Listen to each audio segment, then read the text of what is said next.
हे बघा, उद्धवजी ठाकरे साहेब खूप मोठे नेते आहेत, पक्षाचे प्रमुख आहेत. शरदचंद्रजी पवार खूप मोठे नेते आहेत. आम्ही चळवळीतले कार्यकर्ते आहोत. तरी कुणाला पाठिंबा द्यावा, कुणाला घ्यावा, महाराष्ट्रातल्या सामान्य जनतेला कोण कुठल्या पक्षात आहे, कोण कुणाच्या बाजूने, कोण कुणाच्या ताटात जातो, कोण कुणाच्या घरात राहतो, हे सामान्य माणसाच्या आकलनाच्या पलीकडे महाराष्ट्रात राजकारण गेले. हे अशोक खराताचं जे प्रकरण आलंय त्याच्यामध्ये मला नाही वाटत की त्यांना काही सेर आहे.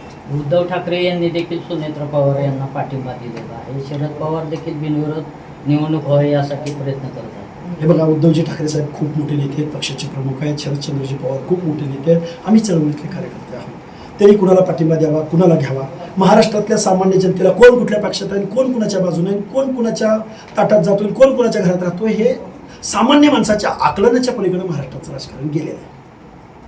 आम्ही चळवळीतले कार्यकर्ते आहोत. आम्हाला लढायचं आहे, आम्हाला संघर्ष करायचा आहे, संविधानाचा सन्मान करायचा आहे. लक्ष्मण हाके पोटनिवडणूक लढण्याच्या भूमिकेवर ठाम आहेत आणि किती तारखेला तुम्ही फॉर्म भरणार? अरे एकच दिवस राहिला, आता कुठली तारीख? सोमवारी एकच दिवस आहे ना. तुम्ही अपक्ष लढणार आहेत की पक्षाकडून? अरे राष्ट्रीय पक्ष संपर्कात आहेत म्हटलं ना मी तुम्हाला. राष्ट्रीय आपण पक्षाकडून सोमवारी तुम्ही थोडे जे तास पण द्या घ्या. ना, थोडे तास द्या. पोटनिवडणूक होती आहे, ही सहानुभूतीच्या पार्श्वभूमीवर होती आहे, याची आम्हा सगळ्या कार्यकर्त्यांना कल्पना आहे. तरीसुद्धा या शासनाविषयी आमच्या मनामध्ये एक आमच्यावर अन्याय होतोय, आम्हाला डावललं जाते किंवा ओबीसीचे प्रश्न सुटत नाही किंवा आमच्या मागण्यांना वाटाण्याच्या अक्षता लावण्याचं काम या महाराष्ट्रातले सत्ताधारी करत आहेत. आरक्षण तर आमचं पूर्णतः गेलेलंच आहे, त्यावर आम्ही बोलणारच नाही. आम्ही आता प्रचंड नाराज आहोत. पण 18 महामंडळं स्थापन केली, त्याला अध्यक्ष मिळत नाही, स्कॉलरशिपचे पैसे मिळत नाही, महायुतीला पैसे मिळत नाही, असे असंख्य प्रश्न आहेत. आम्हाला कल्पना आहे की ही सहानुभूतीची निवडणूक आहे, इथं काय होणार आहे, कशी यंत्रणा असणार आहे, या सगळ्या गोष्टीची कल्पना आहे. पण आमच्या सगळ्या कार्यकर्ते आम्ही चळवळीतले आहोत, लढवय्ये आहोत. आम्ही इथल्या लोकशाहीविषयी किंवा चळवळीत काम करत असताना आम्ही अन्यायाच्या विरोधामध्ये रोज रस्त्यावरची लढाई लढणारे कार्यकर्ते आहोत, आवाज उठवणारे कार्यकर्ते आहोत. गेल्या 2-4 वर्षामध्ये आम्ही ओबीसीचा आवाज बनायचा आम्ही सगळ्यांनी प्रयत्न केला आहे.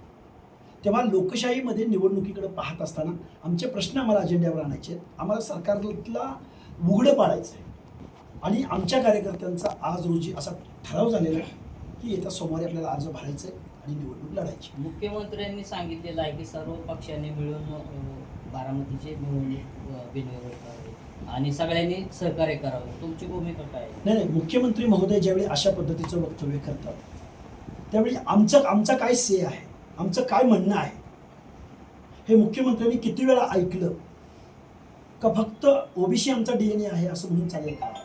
ओबीसी आमचा DNA आहे असं म्हणत असताना आताच्या ज्या पंचायत राजच्या निवडणुका झाल्या तिथं आमच्या महत्त्वाच्या जागा ह्या गेलेल्या आहेत ओबीसीच्या, म्हणून ओबीसी खूप ठिकाणी आमचा डावलला गेला, अर्ध्याहून जास्त ठिकाणी.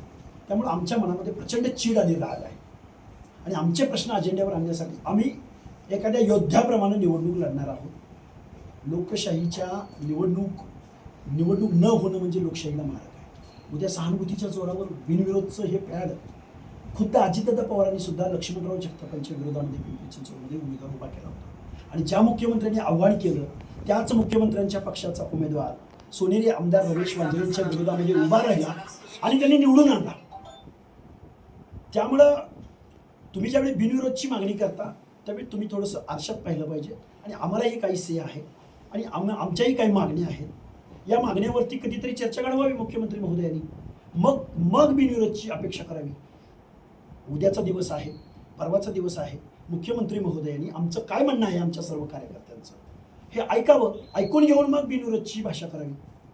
आमचं न ऐकता जर कोण बिनविरोधची अपेक्षा करत असेल तर आम्ही चळवळीचे कार्यकर्ते म्हणून लोकशाहीच्या सन्मानासाठी ही निवडणूक लढणार आहोत. मग आम्हाला कोणी काही म्हणू. काँग्रेसने देखील ही निवडणूक लढवण्याचा निर्णय घेतला आहे. तुम्ही देखील मागील वेळेस ज्यावेळेस बोलणं केलं होतं त्यावेळेस तुम्ही बोलला होता की काही राष्ट्रीय पक्षांची आमचं बोलणं सुरू आहे. मग काँग्रेसची या संदर्भात तुमची काही बातचीत झाली का? कारण काँग्रेसने देखील ही निवडणूक लढण्याची भूमिका घेतली. हे बघा, राष्ट्रीय पक्षांच्या अनेक लोकांचा संपर्क झाला आहे का? तर झाला आहे. पण ही वेळ आजची नाही. ही वेळ 1-2 दिवसानंतर परवा तेरवा ह्या गोष्टी क्लिअर होतील. पण मी तुम्हाला एकच सांगतो, एकाच एक लढत होईल आणि अतिशय चांगल्या पद्धतीची लढत होईल. मग त्यामध्ये अनेक राष्ट्रीय पक्षसुद्धा आमच्याबरोबर असतील. हे मी जबाबदारीनं सांगतो, फक्त मी डिटेल सांगत नाही. त्यासाठी आपल्याला काही तासांची वाट पाहावी लागेल. बारामतीकर नेमके कोणासोबत आहेत हे जय पवारांनी माध्यमांशी संवाद साधला आणि त्यांनी असं म्हटलं की बारामतीकर हे नेमके कुणाच्या सोबत आहेत हे बारामतीकर निवडणुकीतून दाखवून देतील. तुम्हाला काय वाटतंय? खरं तर जय पवार आज बारामती तालुक्याच्या दौऱ्यावरती होते आणि एकंदरीत ही निवडणूक बिनविरोध व्हावी अशी देखील त्यांनी इच्छा व्यक्त केली. माझी पत्रकार बांधवांना हात जोडून विनंती आहे, गेल्या 2 वर्षापासून गावगाड्यातल्या एक तुम्ही सर्वे करावा. गावगाड्यामध्ये आम्ही किती वेळा गेलो, प्रत्येक गावामध्ये, वाड्यावरती, वस्त्यावरती, बारामती शहरामध्ये, मग साठेनगर असेल, अमराई असेल, अनेक भागामध्ये ज्यावेळी शौचालयाच्या टाकीचा स्फोट झाला त्यावेळी इंटरनॅशनल सिटीमध्ये गणना करणाऱ्या पवार कुटुंबियांच्या बारामतीमध्ये साठेनगरमध्ये शौचालयाचा स्फोट झाल्यानंतर जवळजवळ 3 महिला आणि 2 मुलं जखमी झाली होती.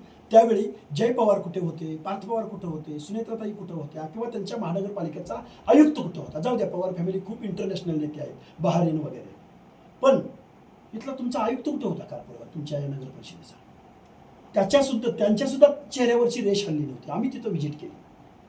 हे दुर्दैव आहे. त्यामुळं जय पवार काय आहे, ही टायमिंग फक्त, ही निवडणूक फक्त सहानुभूती म्हणून तुम्ही लोकांच्याकडे जाताय. पण बारामतीचे प्रश्न, बारामतीच्या समस्या ह्या आम्हा चळवळीतल्या कार्यकर्त्यांना जेवढ्या माहिती आहेत, आम्ही लोकांना कन्व्हिन्स करू, आम्ही लोकांच्या समोर आमचं घरानं आपल्या समस्या त्यांना जागृत करू, त्यांच्यासमोर आम्ही मतदान रूपी दान मागू. आम्हाला कल्पना आहे, आम्ही ग्रामपंचायतीचे सदस्य सुद्धा नाहीत आमच्या कुटुंबामध्ये कोण, कल्पना आहे आम्हाला, पण आम्ही बाबासाहेबांच्या संविधानाचं वारं प्यालेली लेकरं आहोत. त्यामुळं कोण पैशाच्या जोरावर, नावाच्या जोरावर, सहानुभूतीच्या जोरावर, सत्तेच्या जोरावर चळवळीतल्या कार्यकर्त्यांना किंवा लोकशाहीला चिरडू पाहत असतील तर लोकशाहीच्या सन्मानासाठी आम्ही निश्चित सोमवारी वेळी तुम्हाला कळेल. मुख्यमंत्र्यांनी तुम्हाला जर फोनवरून जर चर्चा केली तुमच्याबरोबर? फोनवरून चर्चा वगैरे असं काही नसतं. आमने सामने बैठक होईल, आमच्या प्रश्नावरती काय होईल वगैरे वगैरे, पण खूप कमी काळ आहे असं आमचं म्हणणं आहे. हे मागं व्हायला पाहिजे होतं. आत्ता एवढ्या कालावधीत किती होईल याच्यावर आमची शंका आहे, कारण उद्या रविवार सुट्टीचा दिवस आहे. आता चर्चा झाली तर तुम्ही तुमची भूमिका ठाम आहे. अरे आमचे प्रश्न काय आहेत? आम्ही स्कॉलरशिप मागतोय, आम्ही वसतिगृह मागतोय. आमचे प्रश्न काय आहेत? बिंदू नियमावलीनुसार आमचं नोकर भरती करा. आमचे प्रश्न काय आहेत की मूळ ओबीसींना संविधानाप्रमाणे प्रतिनिधित्व मिळालं पाहिजे, त्यासुद्धा आमच्या जागा गेल्या. आणि सगळ्यात जास्त ओबीसींच्या, मूळ ओबीसींचं शिरकाण कोणी केलं असेल तर ते भाजपनं केलं, असा माझा पूर्ण विचारांती, पूर्ण अभ्यासांती समज झालेला आहे. साताऱ्याचं जिल्हा परिषद अध्यक्ष असो, किंवा पिंपरी चिंचवडचं महापौरपद असो, किंवा दौंडचं नगराध्यक्ष असो, किंवा छत्रपती संभाजीनगर असो, प्रत्येक ठिकाणी भाजपानं फक्त निवडणुका जिंकणाऱ्या तट्टूंना म्हणजे मराठा कुणबीलाच तिकीटं दिली आणि ओबीसींच्या आरक्षणाच्या अनात माती कालवण्याचं काम केलंय. आणि ही प्रचंड मोठी चीड जशी आमच्या कार्यकर्त्यांच्या मनामध्ये आहे तशीच गावगाड्यातल्या ओबीसी, बीजेएमटी, एसबीसी, दलित बांधव या सगळ्यांच्या मनामध्ये आहे. आम्ही प्रबोधनाच्या पातळीवरती ही निवडणूक घेऊन जाऊ आणि मतदारांना आव्हान करू. तुम्हाला किती विश्वास वाटतोय की बारामतीतील ओबीसी बांधव तुमच्या बाजूने उभा आहे? आम्हाला लढायचं माहिती आहे, आम्ही ज्या तालमीत वाढलोय, आम्ही ज्या चळवळीत वाढलोय, आम्हाला संघर्ष करायचं माहिती आहे, आम्हाला संविधानाचा सन्मान करणं माहिती आहे, लोकशाहीचा सन्मान करणं माहिती आहे. मग पुढं आमचं काय होणार आहे याचा आम्ही विचार करत नाही. बारामतीत वातावरण जे आपण पाहिलं तर एकंदरीत भावनिक वातावरण, मग या भावनिक वातावरणामध्ये लक्ष्मण हाकेंचा टिकाव लागेल असं वाटतंय का? कुणाच्यात भावनिक वातावरण आहे? जनतेमध्ये आहे का, नेत्यामध्ये आहे का, पवार कुटुंबात आहे? कुणामध्ये भावनिक वातावरण आहे? जनतेमध्ये.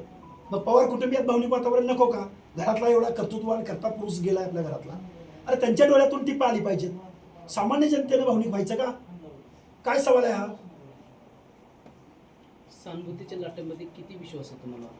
सहानुभूती, अरे सहानुभूती हे तुम्ही आम्ही सगळ्या मीडियानं, माध्यमांनी माहिती आहे आम्हाला. निधन झाल्यानंतर सहानुभूती असते.